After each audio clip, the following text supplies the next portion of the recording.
დავბრუნდით პირდაპირ ეთერში, გადაცემა სტუდია ნომერი 8 შემოგერთდათ, რომელსაც მე ჟურნალისტი ლიზა კოსელოვ უძღვები. გადაცემის ამ ნაწილში ჩვენ აფხაზეთში განვითარებულ პროცესებზე ვისაუბრებთ და უნდა შეგახსენოთ იმის თაობაზე, რომ 2 აპრილს ეგრეთ წოდებული პრეზიდენტის ბადრა გუმბას ინაუგურაცია გაიმართა სოხუმში და გადაცემაში სწორედ ამ საკითხზე ვისაუბრებთ. გადაცემის ამ ნაწილის სტუმარი კი იქნება აფხაზეთის ავტონომიური რესპუბლიკის უმაღლესი საბჭოს დეპუტატი ვახტანგ ყოლბაია. მოგესალმებით, ბატონ ვახტანგ, მადლობა იმისთვის, რომ იღებთ გადაცემაში მონაწილეობას და პირველ რიგში როგორ შეიძლება შევაფასოთ ეგრეთ წოდებული პრეზიდენტის ბადრა გუმბას ინაუგურაცია, რომელიც 2 აპრილს ვიხილეთ და შეფასებები რაც მოვისმინეთ ჩვენ იქ მთავარ როლში არ იყო თავად ბადრა გუმბა და იყო ის ვინც რუსეთიდან იყო სტუმრად ჩამოსული, ეს არის კირიენკო, სერგეი კირიენკო და მთელი რაღაცნაირად დღის წესრიგი წაიყვანა მან. რა შეფასებების გაკეთების საშუალებას იძლევა ეს მოცემულობა? მოგესალმებით, დიდი მადლობა მოწვევისათვის.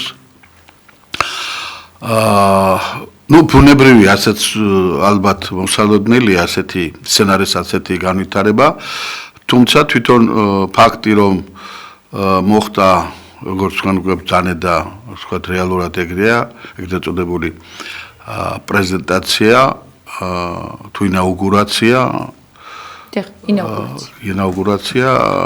პრაქტიკულად გულისხმობს იმას, რომ მოხდა ის, რასაც ლამობდა და რაზედაც ასე იღვწოდა კრემლი.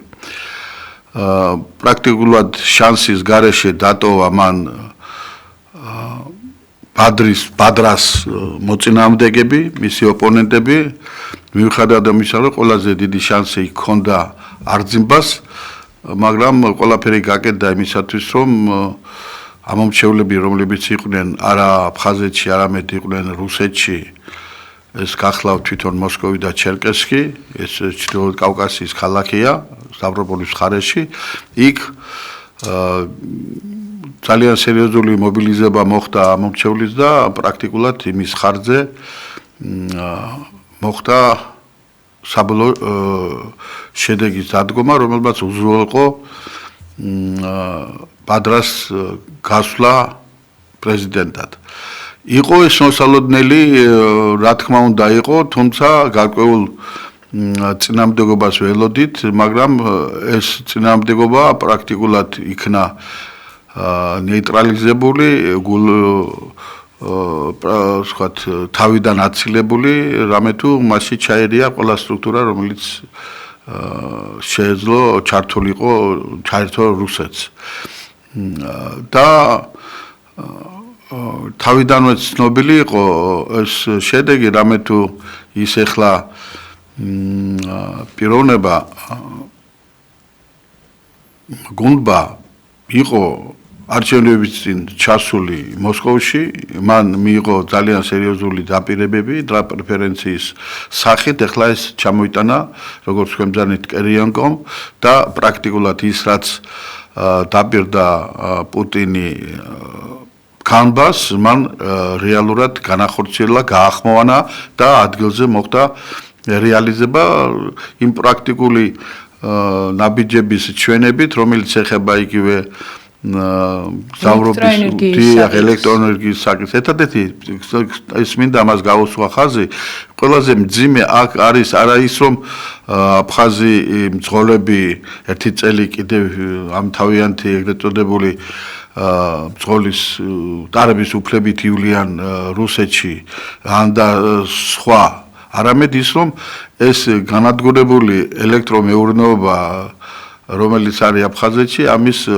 წესრიგში მოყვანა არის აუცილებელი და მე ვშიშობ, რომ ვინაიდან ამ პროცესს დაჭირდება ძალიან სერიოზული თანხა, ამას აფხაზეთი ვერ მოერება თავისი მწირე ბიუჯეტით, რა თქმა უნდა, და ეს გახდება საბაბი იმისა, რომ მოხდეს გადაწყვეტების მიღება იმასთან დაკავშირებით, რომ ელექტრომეურნეობა, კომუნიკაცია მთლიანად გავიდეს საბაზრო, ასე ვთქვათ, ველში და მოხდეს მისი ვთქვათ, გაყიდვა. ვინაიდან სხვა გამოსავალი არ ექნება აფხაზეთს, რამე თუ ის მეურნეობა, როგორც კი ამას პლუს პრობლემები ენგურგესთან, წყალთან, გადახდასთან თავს იჩენს და ისევ ვექნება სასწრაფო დახმარების გამოშვება მოუწევს რუსეთს. ამიტომ ეტყვიან ალბათ თქვენ თუ გინდათ რომ მართლაც და ელექტროენერგია იყოს უწყვეტი და სტაბილური, საჭიროა რომ ამ ელექტროენერგიას ფლობდეს ისეთი კომპანია, სტრუქტურა, რომელსაც შეიძლება მოუაროს და მართოს ყველა ეს პროცესი. ეს მე გადახვევა გავაკეთე ლირიული როგორც იტყვიან, თორე არის სხვა საკითხები, რომელიც ხალხს აწუხებდა, ეს პენსიის საკითხებია, საპენსიო პრობლემის უზრუნველყოფის ამ თემას აუცილებლად გავუბრუნდები, მაგრამ ისევ მე მინდა გკითხოთ ამ ინაუგურაციაზე. რამდენიმე მნიშვნელოვანი ფაქტორი იყო, რაც მენიშნე, ეს არის ალექსანდრე ანქვაბი, რომელიც არ მივიდა ამ ინაუგურაციაზე და მეორე ეს რომ ადგურ ანძიმბა პირველ რიგში იჯდა ოპოზიციონერი, ეგრეთ წოდებული დეპუტატი, რაიმე ნიშნები შეიძლება აი ამ ყველაფერში ჩვენ დავინახოთ და რეალურად საზოგადოებამ დაინახა თუ არა ის რომ არაფერი შეცვლილა დღის წესრიგში, ეს იქნება ბჟანია თუ ეს იქნება ბადრა გუმბა, წამყვანი როლი მაინც ქონდა კირიენკოს, რაც გვაფიქრებინებს იმას და მიგვანიშნებს, რომ რეგიონში სრულიად მაკონტროლებელი მდგომარეობის და წამყვანი ფიგურა არის მაინც რუსეთი. და რა თქმა უნდა, ახლა კირიენკო თავისთავად არის პუტინის ნების გამხმოვანებელი, მისი ნების გამტარებელი და რა პუტინი ჩამოსულა, რა პუტინი ვერ ჩამოვიდა და არც მინისტრი ჩამოვიდა ვინმე დიდი, მაგრამ აპარატის ხელმძღვანელის მოადგილე, პირველი მოადგილე ჩამოვიდა, რომელმაც თქვა პრაქტიკულად, რომ მე ვარ პუტინის წარმომადგენელი და აკეთეთ ის, რასაც თქვენ ჩვენ გეტყვით. ამიტომ მე ეს არ მიკვირს, მე არ მიკვირს ისევე არძიმბას წამოსდასრება, ვინაიდან არძიმბა არის მოქმედი პოლიტიკოსი და ის რა თქმა უნდა არ დაყრის როგორც იგივე ფარხმალს და გააგრძელებს ახალგაზრდა კაცია და გააგრძელებს ბრძოლას და რბოლას თქვათ ამ მიმართულებით. რაც შეეხება ანქვაბს, ანქვაბი არის როგორც იტყვიან ძალიან ძიმე წონადი პოლიტიკოსი და მისი გავლენა ჯერ კიდევ აფხაზეთში საკმაოდ სერიოზულია. თუმცა ის ანქვაბი, რომელსაც მე ვიცნობდი დაუშვათ ათეული წლების წინ, წესიერი, შეუპოვარი რაღაც საკმაოდ მოსაუბრე და რეალურად მოაზროვნე პოლიტიკოსი, მასში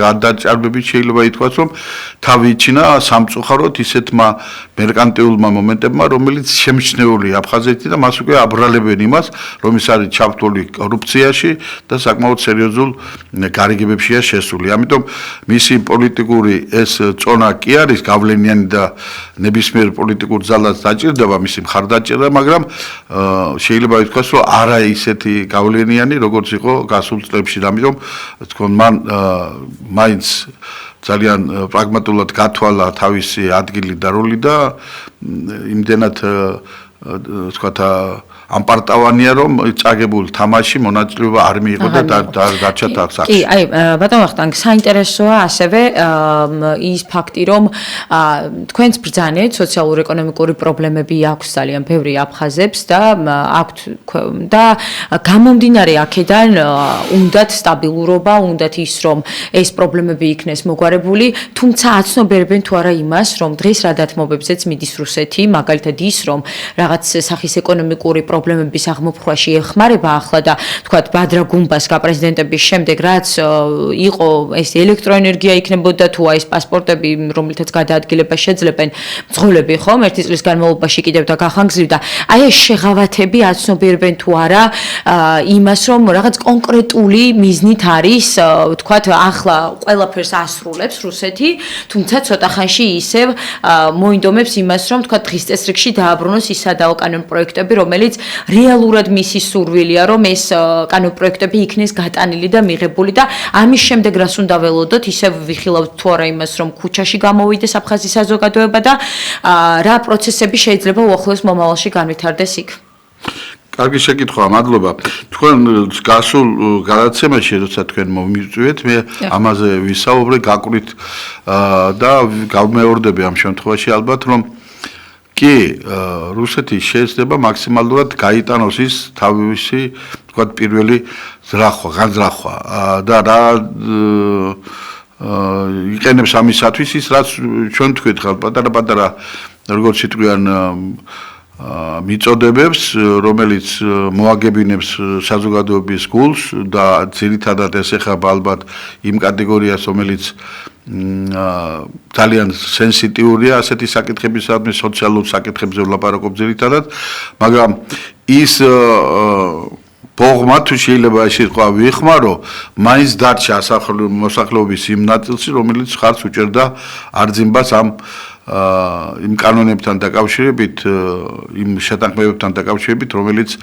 შემოტანილი იყო არჩევნების წინ ეს არის აპარტამენტების საკითხი ეს არის გაყიდვა მიწვა გაყიდვა და მათ შორის ელექტროენერგიის საკითხი და შემდეგ მაგრამ რუსეთს ეხლა ამ შემთხვევაში არ ეჩქარება მაინც და მაინც და ის შეეცდება ამ პატარა ჭაქეზებით რომელიც დიდად არ უჯდება მას თავის ბიუჯეტში და ამდენი მას აქვს რომ მიუხედავად იმისა რომ თვითონ რუსეთს აქვს პრობლემები რაც გადმოუგდეს აფხაზეთს მოიზიდოს ეს ხალხი და აფხაზეთის მოსახლეობის გულს მაინც ფიქრობს რომ მოიგებს და უნდა ვივარაუდოთ რომ რამოდენიმე ხნის შემდეგ როცა მოხდება გუმბასა და მისი გუნდის ადაპტაცია სხვადასხვა მან უკვე დანიშნა პრემიერ-მინისტრი და უახლოეს დღეებში ალბათ შემოიტანს ის თავის წინადადებას, ან შემადგენლობაც განსაზღვრავს ბევრ რაღაც მომენტებს, ამიტომ ფიქრობ რომ როგორც კი პატარა ადაპტაციის საშუალებას მისცემს ამ გუნდს და მე ისევ დაიწყება სხვადასხვა გზით ამ თემაზე საუბარი. რა თქმა უნდა, რუსეთს ძირითადი მომენტები რაც უნდა და აფხაზეთში ეს უკვე განახდებული აქვს თუ შეიძლება ეს სიტყვა ვიხმაროთ მე მხედველობაში მაქვს სამხედროებაზე ოჩამჩირის სპორტი ფიჭვინთა მიუსერა კინდრი და ის საკითხები რომელიც ეხება ზოგადად პოლიტიკურ გადაწყვეტილებას რომელსაც ის უმზადებს და იყო გავრცელებული ხმები თუმცა ახლა ამ ეტაპზე მიმდინარე სოფლიოში მიმდინარე პროცესების ფონზე უკვე ჩაჩუმდა ეს თემა რასაც გაერთიანების შექმნა დომებდა რუსეთი ესე ბელარუსი აფხაზეთი და ასე შემდეგ და შემდეგ იქიდან გამოვარდა ყარაბახი გამოვარდება ალბათ კიდევ ვინმე აქედან გამომდინარე ეს თემა კი არის უკუგდებული მაგრამ არაფერი არ არის გამორიცხული, არასდროს არ თქვა არა, რამე თუ ყველაფერი ცოცხალია, როგორც იტყვიან და მიმდინარე პროცესები, რომელიც დღეს რომელსაც ადგილი აქვს სოფლიოში, არ ვიცით, რას გამოაგდებს, რა მიმართულებას გააქტიურებს და ამ შემდეგ. ყველა შემთხვევაში დღეს რუსეთს რეალურად აქვს ყველა წახნაგი, რომ მართოს პროცესები აფხაზეთში თუმცა გარკვეული როგორც თქვი გარკვეული ნაწილი აფხაზეთის მოსახლეობისა მაინც არის განაწყენებული იმით რომ მათ თავზე მოახვიეს ის გადაწყვეტილება ამ ბადრას არჩევნებთან დაკავშირებით რომელსაც ისინი შინაგანად და აფხაზეთის ელექტორატის მეშვეობით ეწინააღმდეგებოდნენ. კი ბატონო, აი გარკვეული სახის უკმაყოფილება იზრდება მე მგონი აფხაზთა საზოგადოებაში გამომდინარე აქედან გუმბას აღიარების და რაღაცნაირად ლეგიტიმაციის საკითხიც კი ქონდა იქ და გუმბარიანს უწოდებდნენ ხომ? აი იგივე ეთნიკური ნიშნით დაპირისპირება შეიძლება უფრო მეტ მწვავე ფაზაში გადავიდეს თუ არა ამაზე რა შეიძლება კი, ეს კარგი თემაა, რაც თქვენ ბრძანეთ, აქ წინ წამოიწია სომხეთის სომხურმა ფაქტორმა და გამოიკვეთა ის, რომ პრაქტიკულად აფხაზეთის ელექტორატი ამორჩეველი, თვითონ აფხაზი ეროვნების ამორჩეველი უძლურია, ასე ვთქვათ, მიიღოს ის გადაწყვეტილება, რომელიც მას უნდოდა.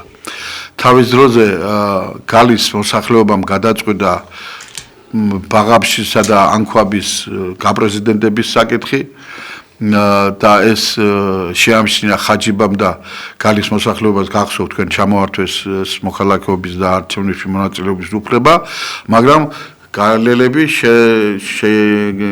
შეცვალა აფხაზურმა დიასპორამ აფხაზეთის სომხეთი ეროვნების აფხაზეთის მოსახლეობამ და ეს ძალიან აღიზიანებს გახსოვთ თქვენ სისხლის სამართლის საქმეც აღიძრა რუსეთში და ლამის დაიჭირეს ყველა ის ხალხი ვინც არჩევნებში რაღაც გავლენების მოხდენა უნდოდა და მუქარად ჩაითვალა ის რომ აძალებდნენ სომხი ეროვნების ამომრჩეველს მიეცათ ხმა აძიმბასათვის მაგრამ ეს მომენტი არ გამხრალა არსად ეს მომენტი თავს იჩერს თუმცა შესაძლებელია ახლა მართლაც არ ვიცი როგორ დაკომპლექტდება ეს თავრობა ეგრეთ წოდებული მაგრამ ყველა შემთხვევაში იქ შესაძლებელია იმ განაწყენებული ფენიდან ვინმე წამოწიონ ვინმე დააღმაყოფილონ რაღაც თანამდებობით ან და სხვა მომენტებით იგივე რაღაც კომერციული შემოთავაზებებით და ასე შემდეგ. ამიტომ ხელთ მათ აქვს საკმაოდ სერიოზული ბერგედები, არა აფხაზებს იმდენად და ეს ძალიან მწირია, არამედ რუსეთის მეშვეობით. თუმცა რუსეთი მაინც თავს არ მოიკლავს ახლა აფხაზების, სომხების წინ წამოსევისათვის, შეიძლება ის გამოიყენოს როგორც მექანიზმი აფხაზებს და ქართველებს შორის ასე ვთქვათ, კიდევ ერთი ვთქვათ შესაძლებელი ასე ვთქვათ შემაკავშირებელი თუ პირიქით ასე ვთქვათ გამაღიზიანებელი ფაქტორი და ეს ყოველთვის იქნება. ასეთია როგორც ხან ჩვენი ბედი, რამე თუ აფხაზეთის ეს ეროვნული შემადგენლობა ვერაფერს ვერ უზამ, დღეს ასეა, ხვალ შეიძლება სხვანაირად იყოს, მაგრამ დღევანდელი სიტუაცია ასეა. კი, აი ბატონო ხთან საინტერესოა ასევე შეიძლება თუ არა ოფიციალური თბილისის მიმართ რაიმე სახით პოლიტიკა, რომელსაც ისინი გაატარებენ, რაიმე სახით ცვლილება შეიძლება კონდეს ჩვენს ურთიერთობებს, თუ საერთოდ არ შეიცვლება ამ მომენტში ბადრა იქნება გუმბა თუ თქვათ სხვა პიროვნება, ამ შემთხვევაში სახელების ცვლილებას ვიცით რომ ზოგადად სურათზე არ აქვს გავლენა, მაგრამ ექნება თუ არა ჩვენთან დაკავშირებით რაიმე მნიშვნელოვანი ცვლილება, თუ აბსოლუტურად არაფერი ამ ნაწილშიც. ძალიან მინდა რომ დიდი ოპტიმისტი ვიყო და იცით ჩემი განწყობა ზოგადად მე სხვა ვცდილობ რაც ყველა ცუდ მომენტში დავინახო ის რაც სასარგებლოდ გამოდგება ქართულ აფხაზურ ურთიერთობაში მე ამ გზას ეხლაც ვადგავარ მაგრამ მინდა გითხრათ რომ განწყობა იქ რომ თავხუთ მოგლეჯილი წამოვიდეს თბილისისკენ მაინც დიდი არ არის თუ არ ჩავთვლით იმ გუნდს ჯგუფს რომელიც აფხაზებში იყო და დღესაც არიან და ამ დღეში იყო ჩამოსული აფხაზეთიდან ადგილობრივი მოსახლეობა ზოგი პოლიტიკური ასე ვთქვათ ნაწილი ზოგი არასამთავრობო ორგანიზაციის წარმომადგენელი ზოგი იმ პრობლემის მოსაგვარებლად ჯანდაცვის პრობლემა ქვია მაგრამ ისინი ცდილობენ რას რომ აფხაზურ ქართული ურთიერთობა ჩადგეს იმ კალაპოტში როცა ჩვენ ვითანამშრომლებთ იმისათვის რომ სამომავლოდ რაღაცა ხიდების მშენებლობა დავიწყოთ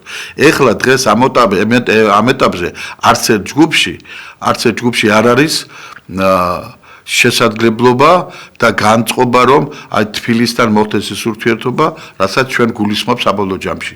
ერთიანი ვთქვათ, სახელმწიფო, ერთიანი პოლიტიკა და ასე შემდეგ და ასე შემდეგ.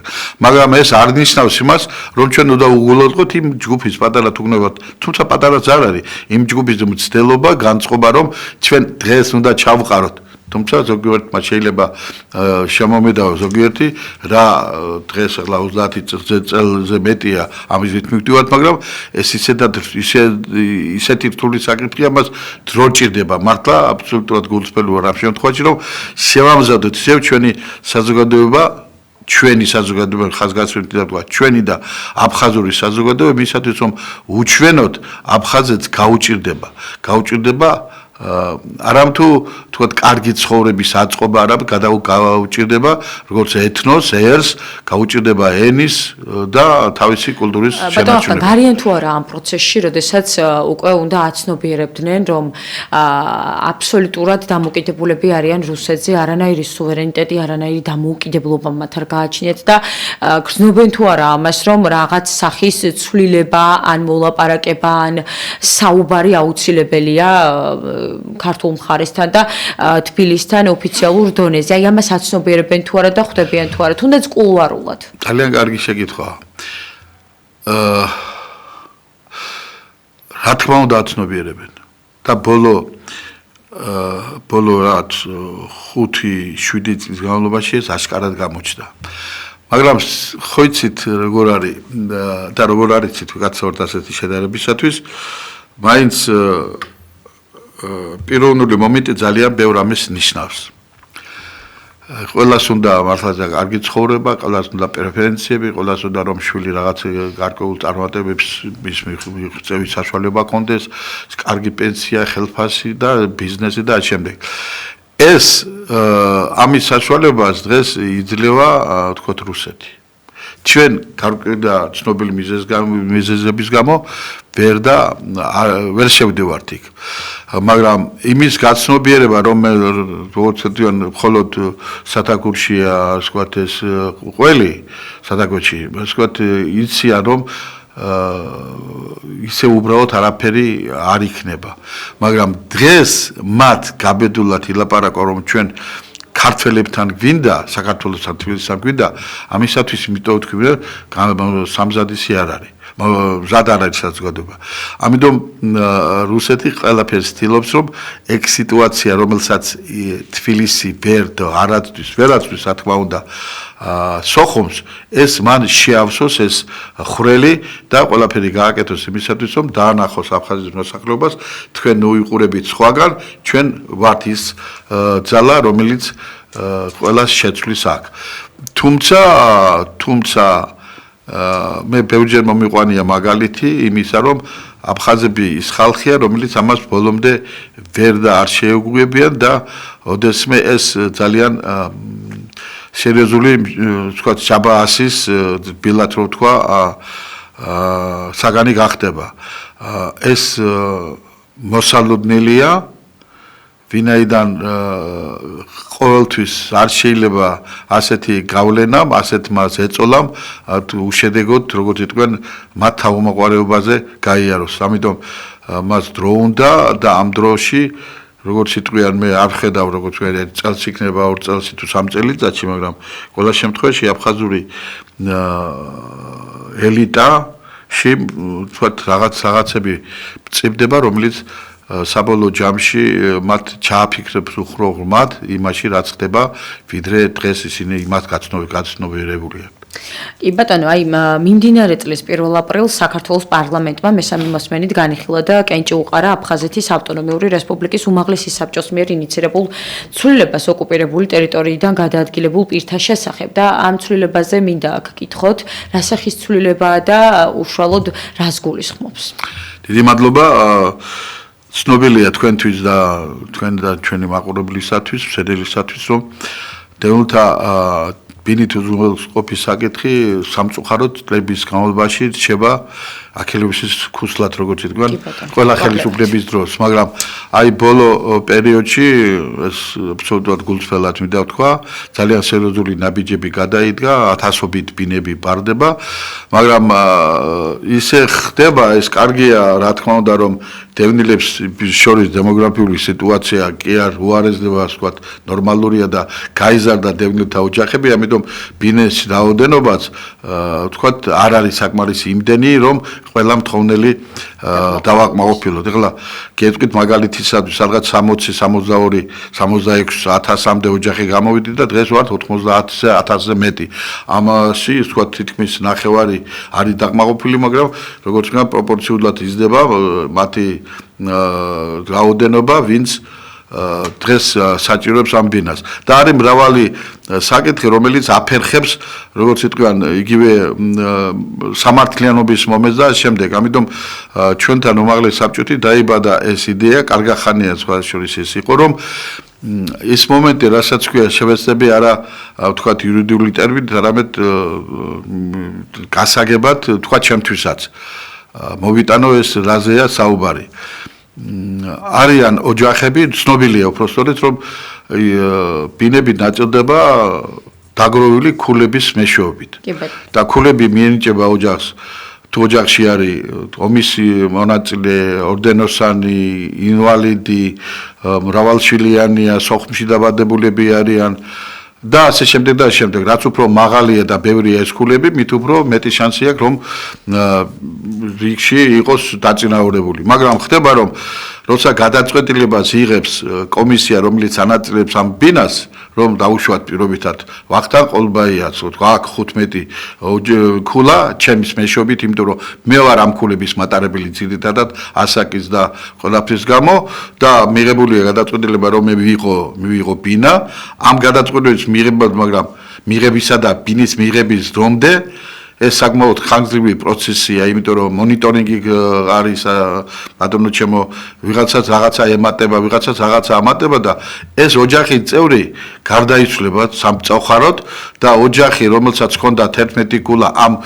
ქულის მომდანი კაცის მეშვეობით, ვარდება უკან და პრაქტიკულად რჩება ჯერერთი მოცულობით, ბინის მოცულობის თვალსაზრისით დაზარალებული. მე ამ ქულის არქონის გამო, ასე ვთქვათ, სადღაც უკან წაიწევს და პრინციპში ეს ხდება ძალიან ხშირ შემთხვევაში. არის მომენტი, როცა დევნილი უკმაყოფილოა მიღებული გადაწყვეტილებით, შეაქვს სარჩელი სასამართლოში და სასამართლოში იღებს მის სასარგებლოს გადაწყვეტილებას, მაგრამ სასამართლო არის როგორც ვთქვათ საფეხურიანი, ერთი საფეხური, მეორე, მესამე და ეს პროცესი გრძელდება და სანამ ეს პროცესი გრძელდება, ეს მომჩივანი, ამ მომჩივანის ოჯახს აღდება ის ქულის მომტანი პიროვნება და პრაქტიკულად რჩება იგივე სიტუაციაში. ამიტომ აი ეს მომენტი რო გამორჩეული იყოს და ასე ვთქვათ ამან ზიანი არ მიაყენოს დევნილის ოჯახის სამართლიან ასე ვთქვათ მოთხოვნებს ამ ხაზეთ საქართველოს პარლამენტმა დაგვიჭირა მხარი, მაგრამ მე აუცილებლად უნდა აღვნიშნო, რომ აქ ჩვენ გავიარეთ საკმაოდ დიდი გზა დაწყებული გიორგი ვორსკის კომისიიდან, რომელსაც აფხაზეთის პრობლემებთან დაკავშირებული საკითხების კომისია ქვია. მერე იყო ჩართული ამაში ჯანდაცვის მინისტრი მიხეილ სარჯველაძე, მისი გუნდი ზურაბ უტუიაშვილი და ასე ვთქვათ მისი მოადგილეები. ამას მოყვა მერე პარლამენტის სხვადასხვა კომისიები და ბოლოს როგორც ვთქვათ სანამ გავიდოდა პირველ და მეორე მოსმენამდე ჯანდაცვის კომიტეტი, რომელიც წამყვან კომიტეტად იქნა მიჩნეული, მან როგორც ვთქვათ საბოლოოდ დაუსვა წერტილი და 1 აპრილს საქართველოს პარლამენტმა კენჭი უყარა და პრაქტიკულად ეხლა ველოდებით, რომ პრეზიდენტი ამ კანონ პროექტის ცვლილებას მოაწესხებს და ის უკვე პრაქტიკულად გარანტირებულად მისცემს საშუალებას იმ ხალხს, ვისაც ასეთი პრობლემები იქნება, ესენი დაცული იყვნენ. ეს გონილა საკმაოდ სერიოზული წინწაწეული ნაბიჯია და მე კმაყოფილი ვარ ჩვენს ვერ გაწეული მშობლი და მხარდაჭერით ყველა ესეთი სასიკეთო ცვლილებები ხდება, ბატონო ვახტანგ. არიან თუ არა ის ადამიანები, პრიორიტეტები, რომლებიც უკვე 33 წელიწადია ბინასალოდებიან და პირის რიგში არიან, უშუალოდ ეს ადამიანები პირველ რიგში ალბათ უნდა იყვნენ პრიორიტეტულები და რატომ ხდება, რომ დღემდე ამდენი წლის განმავლობაში მათი დაკმაყოფილება ვერ მოხერხდა და პარალელურად ვთქვათ ახალი თაობის დევნილებს ვისაც ვეძახით ხოლმე ჩვენ ასეთი ტერმინის დამკვიდრდა უკვე ამ ადამიანებს ხშირ შემთხვევაში აქვთ ბინა აღებული და აი ეს რიგითობა როგორ უნდა იყოს დაცული. ძალიან დიდი მადლობა. ეს ის თემა, რომელიც მე პირადად ძალიან მტკივა და ძალიან ბევრს როგორც ვთქვათ მუშაობ და ამაზე მიდის მოსინჯვა, მოლაპარაკება და მინდა ვთქვა, რომ და გაუსწრებ მოვლენებს რომ სააგენტო სპეციალური სააგენტო ჯანდაცვის სამინისტროში მხარს უჭერს იმას თემას, რაზედაც თქვენ ახლა ისაუბრეთ. საქმე ეხება პირველი თაობის დევნილებს, ეგრეთ წოდებულს. როგორც როცა თქვია 60,000-ზე, ხლა ზუსტად ვერ გეტყვით 60 და 65,000-მდე ოჯახი გამოვიდეთ. აი ოჯახის უფროსი ბაბადია, ნუ ჩემს მაგალითზე ავიღებ დავუშვათ. ჩემი მშობლები არ არიან, მე ვარ ოჯახის უფროსი. მე ბინა არ მიმივიღე, ახლა პირობითად ვლაპარაკო. მაგრამ და არის ასეთი ხალხი, როგორც ვთქვით, ახალგაზრდებმა მიიღეს ბინა, მაგრამ ეს უფროსი თაობის ხალხი, რომელიც ვთქვათ, დარჩა თუ გიდათ მარტოხელა, ცოლქმარია და ასე შემდეგ, ასე ვთქვათ, ესენი რჩებიან ბინის გარეშე. ამიტომ არის ვთქვათ, აი აქ რა პრიორიტეტით ნაწილდება მაშინ იმ ახალმა თაობის წარმომადგენელმა როგორ მიიღო, ვთქვათ, სტატუსი აქვს სოციალურად დაუცველი, მრავალშვილიანი თუ რა გათვალისწინება არის აქ? გაიყო ოჯახები.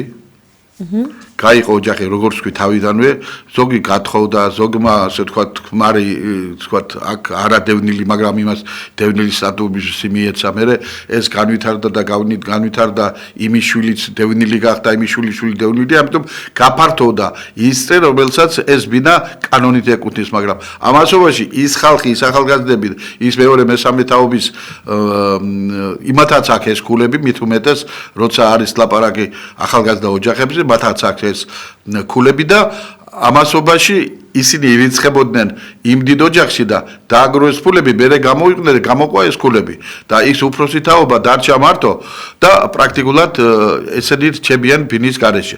ამიტომ შემოიტანა, შემოაქვს, არ მინდა წინასწარ რაღაცა ვთქვა, მაგრამ შემოაქვს და უნდა შემოიტანოს ამ სააგენტოს არ ვიცი როგორ განვითარდა მოვლენები, ისეთი მექანიზმი, რომელიც ამ პრობლემას გადაწყვეტს და საბოლოო ჯამში მივიღებთ იმას, რომ როგორც იტყვიან აქ არავინ არ დარჩეს ნაწყენი. ის ახალი თაობაც, ის ახალგაზრდებიც, რა თქმა უნდა, პირველ რიგში უნდა დაკმაყოფილდეს, მაგრამ ის თაობა, რომელსაც აქვს ეს ქულები, ასე ვთქვათ, ის თაობა რაღაცნაირად მიაღწევს იმას, რომ მათ თავისი ნავსაყუდელი ჰქონდეთ.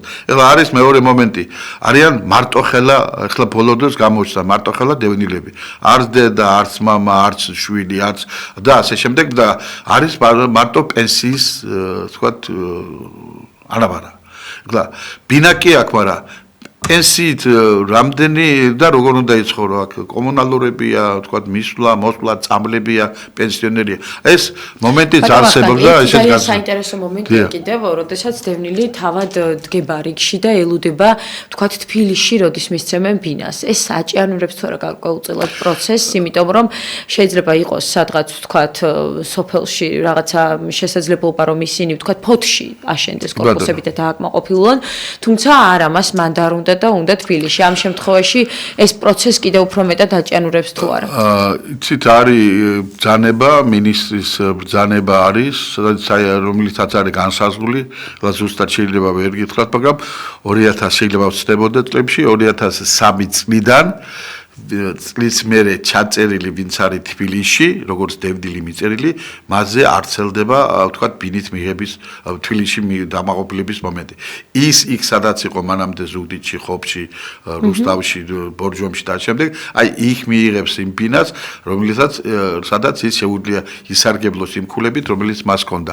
ამიტომ ეს მომენტი ახლა მე მგონი ცოტა შემსოფუგებულია, მაგრამ ყველა შემთხვევაში ყველაზე დიდი რაოდენობა დევნილების რომელიც ელოდებიან ბინას არის თბილისში, სადაც 20,000-ზე მეტი ოჯახია ასეთი და ეს საკმაოდ დიდი რაოდენობა, მაგრამ წელს და გაისად საკმაოდ დიდი რაოდენობის ბინები ჩაბარება ნავარაუდები და მშენებლებმა თუ არ დააღალატეს ცენტრალური ხელისუფლება, მე მგონი რაღაცა წინ წაიწევს სერიოზულად ეს საკითხი.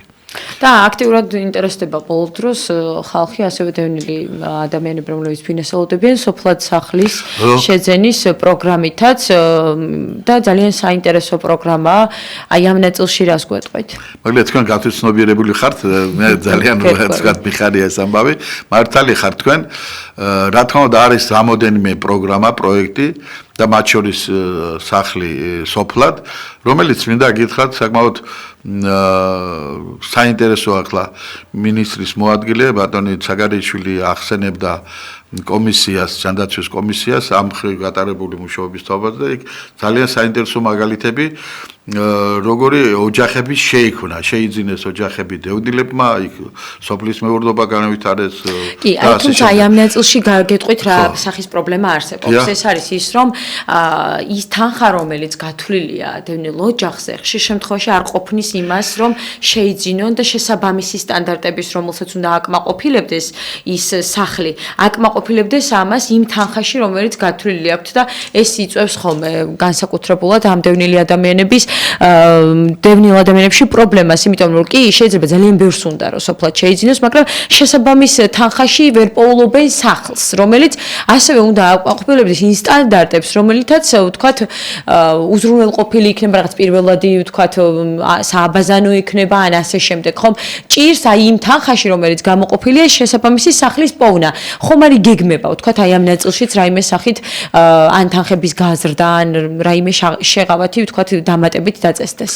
მართალი ხარ თქვენ ახაც გათოცნობიერებული ყოფილხართ, იმიტომ რომ ეს არის ორი პროექტი. ერთი სახლის სოფლად, რომელიც თქვენ საუბრობთ ამას გავაგრძელებთ, მეორე როცა დევნილს ეძლევა საშუალება მან მიიღოს აირჩიოს ფულადი დახმარება და არა დახმარება და ფულით მიიღება ბინის შეძენისათვის, მაგრამ თუ ფული მას არ ყოფნის იმ მოკავებული თუ ნანახი ბინისათვის, ის დანარჩენს თვითონ უმატებს და აქ სახელმწიფო თანამონაწილე ხდება ბინის შეძენას.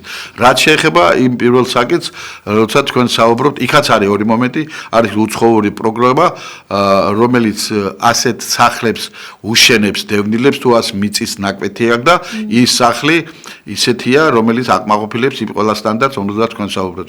არ არის ის 5 სართულიანი სართულიანი და მეორე საკითხი, რომელიც თქვენ საუბრობთ ახლა, რა თქმა უნდა, აქ დამოკიდებულია სულიანობაზე, რამდენი სულია ოჯახში, იმის და მიხედვით სახლი მონახავს თვითონ დევნილი და სახელმწიფო ეხმარება მას. ეხლა როგორც გითხარით 100,000-ობით არ არის, მაგრამ ისიც არ არის ძალიან დიდი ოდენობით შეუძენს ამ ბინას. კი ბატონო, აი ეს ძალიან საინტერესოა, იმიტომ რომ შეიძლება ბევრმა არ იცის უბრალოდ აი ამ პროგრამების შესახებ, აი ასეთი ინიციატივების შესახებ და ამიტომაც არის საინტერესო. აფხაზეთის ავტონომიური რესპუბლიკა ძალიან ბევრ საქმეს აკეთებს, მე ვიტყოდი და თქვენ ვინაიდან იქ აქტიური შეხება გაქვთ თითქმის ყველაფერი იცით. აი იმ პროგრამებზეც თუ შეგიძლიათ გითხრათ, რომელიც თქვათ უშუალოდ დევნილებისთვის არის განკუთვნილი და დევნილებმა ამის შესახებ არ იციან, მაგალითად ცნობიერება არ არის, ვთქვათ, ბოლომდე გაცნობიერებული არ აქვთ კი არა და უფრო მეტად საინფორმაციო კუთხით არ ხდება ამის გაშუქება და არ იციან, ვთქვათ, რომ მაგალითად შეუძლიათ რაღაც ჯანდაცვის, ვთქვათ, პაკეტით ისარგებლონ და დევნილზე არის განსაკუთრებული პირობები. ან რა სახის, ვთქვათ, ბენეფიტების დამატებით მიღება შეუძლიათ. ძალიან დიდი მადლობა, მოკლედ თქვენ მუშაობდით ამ საკითხებზე და ბევრი რესპონდენტი ყავდათ ეთყობა კი არა თქვენ ხშირად ამ თემებზე საუბრობთ. დიახ, განსაკუთრებით ჯანდაცვის საკითხებზე რამოდენიმე წელია უკვე მოქმედებს რამოდენიმე პროგრამა, პროექტი, რომელიც ემსახურება დევნილთა სოციალურ პრობლემას ჯანდაცვაში. ეს არის ძირითადად მაღალი ტექნოლოგიების, თქვათ, მიმართულებით გაწეული დახმარება, MRT, RT, რასაც ქვია კბილის პროტეზირება, თქვა სკანირება. კი, და ძალიან ბევრმა ადამიანმა არ იცის ამის შესახებ. მაგალითად, საცხოვრებელი ფართების ასე ვთქვათ, ინფრასტრუქტურული მოწესრიგებაც კი შედის, გამრიცხველიანობაც და ასე შემდეგ. აი 153-ზე უნდა დარეკონ დევნილებმა, რომელსაც მსგავსი ტიპის კითხვები ექნება და ამის შესახებაც ჩვენ გვაქვს დევნილთა სამინისტრო, რომელსაც დავით ფაცაცია ხელმძღვანელობს, მას აქვს ცხელი ხაზი და ყველა შემთხვევაში ცხელი ხაზი თუ ვერ ეკავს, იქ შეიძლება მათ საიზე არის დადებული, ახლა მე გამიჭირდება დეტალურად ყველაფრის ამის მოყოლა, მაგრამ მათ საიზე არის დადებული ყველა ის ბენეფიტები, პრეფერენციები, რომელიც დევნილებისათვის არის გაკეთებული. დაუშვათ ერთჯერადი დახმარება დევნილი მრავალშვილიანი ოჯახისათვის, დევნილი ომის მონაწილეებისათვის, დევნილი მარტოხელა დედებისათვის, მრავალშვილიანი დედებისათვის და ასე შემდეგ და ასე შემდეგ. ჯანდაცვის პროგრამა რაც შეეხება, იქ საკმაოდ დიდი თანხებია, რა თქმა უნდა, რაც უფრო დრო გადის, მით უფრო ძვირდება მომსახურების დონე, მაგრამ დევნილებისათვის ძირითადად გაერთიანებული ძალით ეს მერია არის ჩართული თბილისის ძალიან სერიოზულად. ქალაქის სხვადასხვა თბილისის სხვადასხვა რაიონები თბილისს აქვს ცალკე პროგრამას ამის უცხადად 10,000 ლარიანი აქვს, 100 ლარიანი აქვს, 500 ლარიანი აქვს. არის რაიონებში, ყველა ცენტრალურ რაიონებში, დიდ ქალაქებში და არა მარტო დიდ ქალაქებში დევნილთათვის პროგრამები არსებობს.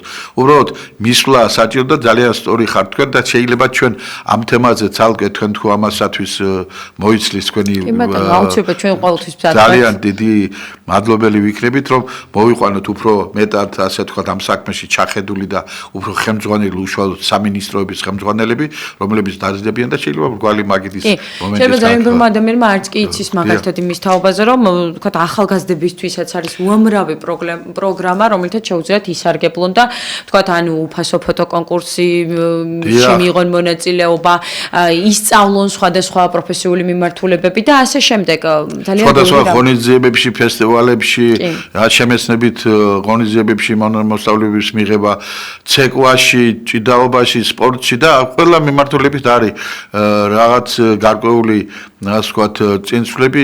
ახლა ჯანდაცვის განათლების და კულტურის სამინისტროში დაწესდა სტიპენდიები, სანების სახელობის დაგეგმილია კიდევ სხვა სტიპენდიების დანერგვა, ესე იგი მოსწავლე სტუდენტებისათვის სტუდენტების წახალისების მომენტია მათ ვინც კარგი მოსწავლეა 80%-ზე მეტი ქულა აქვს მას წელიწადში საკმაოდ კარგი თანხა აქვს დაუფინანსებენ აგრეთვე თუ მოიგებს მონაწილეობას მიიღებს ვეკუა სახელობის სტიპენდიანტი შეიძლება გახდეს არზაღანე მუხარის სტიპენდიანტი შეიძლება გახდეს ლორიკ მარშანიან სტიპენდია სახელობის სტიპენდიანტი შეიძლება გახდეს ჟული შარტავა სახელობის სტიპენდიანტი შეიძლება გახდეს ესე იგი ყველა მიმართულებით რაღაც გარკვეული თქვა პრეფერენციები არის სტუდენტი ახალგაზრდობისათვის და არა მარტო სტუდენტებისათვის იმათ ვისაც სურს რომ იყოს აქტიურად ჩართული საზოგადოების საქმიანობაში.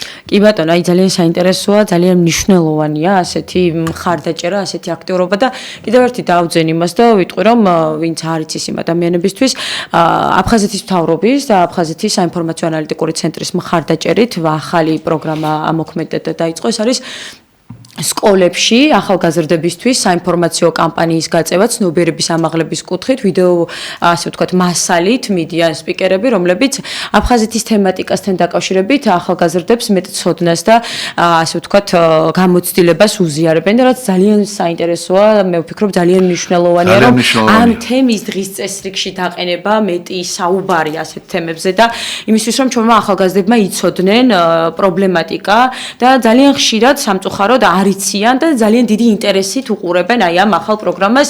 ჯამში 100-ზე მეტი სკოლა იქნება აი ამ პროგრამაში ჩართული. რაც უფრო მეტი სკოლა იქნება, უკეთესი, აბსოლუტურად მართალი ხარ თქვენ, იმიტომ რომ აფხაზეთის პრობლემა სამწუხაროდ წლები თავისად შვებიან და თუ არ განააღდა ხელახლა არ უთხარი, იმიტომ რომ მეათე კლასის მოსწავლე რომელიც რაც იცოდა ამის შესახებ 92-13 წლებში ის უკვე დიდია მე მოვიდის სხვა თაობა მოდის რომელმაც ეს უკვე ნაკლებად იცის იმის მერე მოსულმა თაობამ თუ ოჯახში არ არის ამაზე საუბარი სკოლაში თუ არ არის საუბარი ეს უახლოესი ისტორია რჩება ყურადღების მიღმა და აბსოლუტურად ვიზიარებ და მე მადლობა მინდა უთხრა ამ ინიციატორებს რამე თუ ამის შესახებ დიდი ხანია იყო ლაპარაკი შარტავა სახელობის გაკვეთილები აფხაზეთის პრობლემასთან დაკავშირებული გაკვეთილები, ღია გაკვეთილები, ყველა იმ პრობლემაზე, რომელიც გამოიარა საქართველოს ამ ბოლო 20-30 წელიწადში. თემა იმდენია და იმდენად აუცილებელია ახალგაზრდობაში. სიტყვა პატრიოტ სამწუხაროდ რაღაც ნიველირება ხდება ამ თქვა საოცარი სიტყვის, მაგრამ ყველა შემთხვევაში ეს აუცილებელია, რომ ახალგაზრდა თაობამ გაითავისოს სიყვარული საქართველოსადმი და საქართველოსადმი, ქვეყნისადმი სიყვარული არ არის ტონის სიტყვები ის აფუძნებულია კონკრეტულ მაგალითზე და კონკრეტული ადამიანების ქმედებებზე. უღრმესი მადლობა იმისთვის, რომ მიიღეთ გადაცემაში მონაწილეობა. მე ვფიქრობ ძალიან საინტერესო დისკუსია გამოგვივიდა, ინფორმაციული, განსაკუთრებით დევნილებისთვის და უღრმესი მადლობა, რომ გვეწვიეთ. ვახტანგ ყოლბაი აქვს, სტუმრობდა აფხაზეთის ავტონომიური რესპუბლიკის უმაღლესი საბჭოს დეპუტატი და მთავრობის ყოფილი თავმჯდომარე. გმადლობთ კიდევ ერთხელ და შეგახსენებთ, რომ გადაცემას ლიზა კვესელოვა უძღვებოდი. ნახვამდის.